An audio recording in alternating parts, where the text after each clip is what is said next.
जालिम वो भी है जो मजलूमों में देखे हुए जुल्म को देखकर अपने घर में छुप जाते हैं। जालिम वो भी है जो मजलूमों पे होते हुए जुल्म देखकर खामोश रह जाते हैं। जालिम वो भी है जो मजलूमों में होते हुए जुल्म को देखकर अपने लबों को सिल लेते हैं। जालिम वो भी है साहब जो मजलूमों पे होते हुए जुल्म को देखकर अपने हाथ पर हिलाने की सलाहियत रखने के बावजूद उसे बर्फ में जमा देते हैं। आज गाजा को मुस्लिम, हिंदू, सिख और ईसाई की जरूरत नहीं है, बल्कि आज गाजा को एक इंसान की जरूरत है। अगर वाकई हमें फलस्तीनियों को आज़ाद करवाना है, अगर वाकई फलस्तीनियों को उनका इंसाफ दिलाना है, तो हिंदू बनकर नहीं, मुस्लिम बनकर नहीं, सिख बनकर नहीं, बुद्ध और ईसाई बनकर नहीं, बल्कि इंसान बनकर मैदान में उतरना होगा। और अगर गाजा के लिए एक एक इंसान अगर आ जाए तो गाजा किसी इसराइल से डर के और खौफ के रहने की जरूरत नहीं है। पर गए तो चांद से कहना, जहाँ पर हम हैं वहाँ रोशनी बहुत कम है। जहाँ पर हम हैं वहाँ रोशनी बहुत कम है।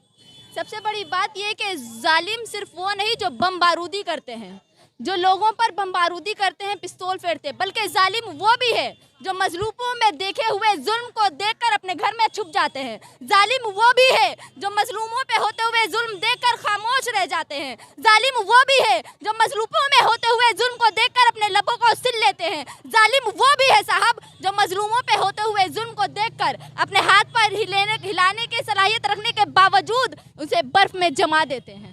और सबसे बड़ी बात, सवाल तो मेरी अपने ही मुआशरे से है। सिर्फ इजहार अफसोस करना और नारा लगाना ये कोई बड़ी बात नहीं है। इजहार अफसोस तो सारे कर देते हैं, नारा तो लगाने सारे आ जाते हैं, मगर वक्त पता तो तब चलता है जब इम्तिहान का वक्त आता है। आप बताइए कि वाकई यहाँ मौजूद नारा लगाने वाले सारों ने, यहाँ इजहार अफसोस करने वाले हर एक ने इजरायली कंपनियों के वो तमाम तर सामानों को बाइकआउट कर दिया है। इसराइल की कंपनियों के जितनी भी सारी सामानें यहाँ पर आई हैं उसे बाइकआउट कर दी गई है। तो जवाब में आएगा कि वो लोग अभी मौजूद नहीं हैं जिन्होंने वाकई मुकम्मल तरीके से बाइकआउट कर दिया है। आज हमें ज़रूरत है कि हम अपने अंदर के दिली के इंसान को जगाएं, अपनी इंसानियत को जगाएं। हम आवाज़ उठाते हैं तो मुस्लिम, हिंदू, सिख और ईसाई के लिए उठाते हैं, मगर अफसोस इस बात की है कि इंसानियत भूल बैठे हैं। आज दौर है, अगर वाकई हमें फ़लस्तीनियों को आज़ाद करवाना है, अगर वाकई फ़लस्तीनियों को उनका इंसाफ दिलाना है, तो हिंदू बनकर नहीं, मुस्लिम बनकर नहीं, सिख बनकर नहीं, बुद्ध और ईसाई बनकर नहीं, बल्कि इंसान बनकर मैदान में उतरना होगा। आज गाजा को मुस्लिम, हिंदू, सिख और ईसाई की ज़रूरत नहीं है, बल्कि आज गाजा को एक इंसान की ज़रूरत है। और अगर गाजा के लिए एक एक इंसान अगर आ जाए तो गाजा किसी इसराइल से डर के और खौफ के रहने की ज़रूरत नहीं।